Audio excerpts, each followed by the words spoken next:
जय श्री कृष्णा। आइए सुनते हैं शीतला सप्तमी की कथा। शीतला सप्तमी हिंदू धर्म का इकलौता ऐसा व्रत है जिसमें बासी भोजन का सेवन किया जाता है। साथ ही शीतला माता को भी इस दिन बासी भोजन ही चढ़ाया जाता है। मान्यता है इस व्रत को करने से रोग, चेचक, फुंसियों, ज्वर इत्यादि रोगों से मुक्ति मिल जाती है। इतना ही नहीं, संतान को अच्छे स्वास्थ्य की भी प्राप्ति होती है। शीतला सप्तमी व्रत कथा।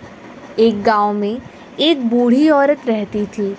एक बार उसने और उसकी दोनों बहुओं ने शीतला माता का व्रत रखा था। मान्यताओं के अनुसार इस दिन केवल बासी चावल ही चढ़ाए और खाए जाते हैं, लेकिन दोनों बहुओं ने इसकी जगह ताज़ा खाना बना लिया। क्योंकि दोनों ही बहुओं की हाल ही में संतान हुई थी, तो दोनों को इस बात का डर था कि कहीं बासी खाना उन्हें नुकसान न पहुंचा दे। जब ये बात उनकी सास को पता चली तो उसे दोनों पर बहुत गुस्सा आया।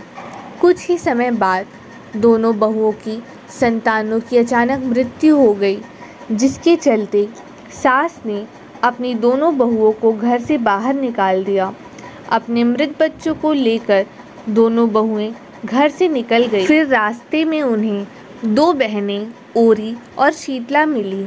दोनों जुओं से परेशान थी। बहुओं को जैसे ही ये बात पता चली तो उन्होंने उन बहनों के सिर को साफ कर दिया, जिससे उन दोनों बहनों को आराम मिला। दोनों ने उन्हें आशीर्वाद दिया और कहा कि तुम्हारी गोद हरी हो जाए। ये बात सुनकर दोनों बहुएं रोने लग गई और अपने बच्चों के साथ हुई घटना के बारे में उन्हें बताया। बहुओं की कहानी सुनकर शीतला ने कहा, तुम दोनों को तुम्हारे कर्मों का फल मिला है। अपनी गलती मानकर दोनों ने शीतला माता से माफ़ी मांगी और भविष्य में फिर कभी ऐसा नहीं करने की प्रतिज्ञा भी ली। तब शीतला माता ने दोनों बच्चों को दोबारा से जीवित कर दिया। कहते हैं इसी के बाद से पूरे गांव में शीतला माता का व्रत धूमधाम से मनाए जाने लगा। एक अन्य कथा के अनुसार एक बार शीतला माता ने सोचा कि आज देखते हैं कौन मेरी पूजा करता है, कौन मुझ पर विश्वास करता है। यह सोचकर माता शीतला राजस्थान के डुंगरी गांव में आ गई और उन्होंने देखा कि इस गांव में कोई मंदिर नहीं है और न ही मेरी पूजा होती है। माता शीतला गांव की गलियों में टहल रही थी कि तभी किसी ने एक घर के ऊपर से उबले हुए चावल का पानी नीचे फेंक दिया। वह उबलता पानी शीतला माता पर गिरा, जिससे शीतला माता के शरीर में छाले हो गए। शीतला माता का पूरा शरीर जलने लगा। गांव में हर तरफ शीतला माता चिल्लाने लगी, वह जल गई, मेरा शरीर जल रहा है, मेरा शरीर जल रहा है, कोई मेरी मदद करो। लेकिन उस गांव में शीतला माता की किसी ने मदद नहीं की। वहां एक कुम्हार महिला अपने घर के बाहर बैठी थी। कुम्हारन ने देखा कि यह बुढ़िया बहुत जली हुई है, उसके पूरे शरीर में गर्मी है, उसके पूरे शरीर पर छाले हैं, यह गर्मी सहन नहीं कर पा रही है। तब कुम्हार ने कहा, हे माता, तुम यहाँ बैठो, मैं तुम्हारे शरीर पर ठंडा पानी डालता हूँ।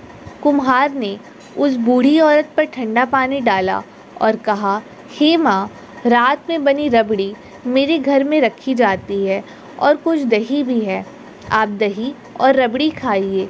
बूढ़ी माई ने रबड़ी और दही खाई तो शरीर को ठंडक एहसान हुआ। तब कुम्हारन ने कहा, आओ माँ, तुम्हारे सिर पर बाल बहुत बिखरे हुए हैं, मैं तुम्हारी चोटी बांध दूँ। अचानक कुम्हार की नज़र उस बुढ़िया के सिर के पीछे पड़ी तो कुम्हार ने देखा कि बालों के अंदर एक आँख छिपी हुई है। यह देख कुम्हारन डर के मारे भागने लगी। जब उस बूढ़ी माई ने कहा, रुक बेटी, डर मत, मैं भूत नहीं हूँ, मैं शीतला देवी हूँ। मैं इस घर में आई थी यह देखने के लिए कि मुझ पर कोई विश्वास करता है या नहीं, जो मेरी उपासना करते हैं। ऐसा कहकर माता अपने सिर पर स्वर्ण मुकुट धारण कर, 4 भुजाओं वाला हीरा आभूषण धारण कर अपने वास्तविक रूप में प्रकट हुई। माँ को देखकर कुम्हारन सोचने लगी कि अब बेचारी माँ को कहाँ बैठाऊँ। तब माँ ने कहा, हे पुत्री, तुम किस सोच में पड़ गई।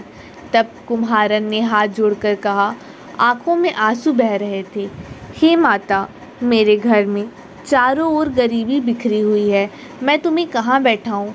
मेरे घर में न तो कोई पद है और न ही बैठने के लिए आसन। तब शीतला माता ने प्रसन्न होकर उसके घर पर खड़े होकर गधे पर बैठकर एक हाथ में झाड़ू और दूसरे हाथ में एक डली लेकर घर की दरिद्रता मिटा दी। इसी तरह जो भक्त भक्ति भाव से शीतला माता की पूजा करते हैं और उनको ठंडा पानी, दही और बासी ठंडा भोजन देते हैं, उनके घर से दरिद्रता दूर हो जाती है।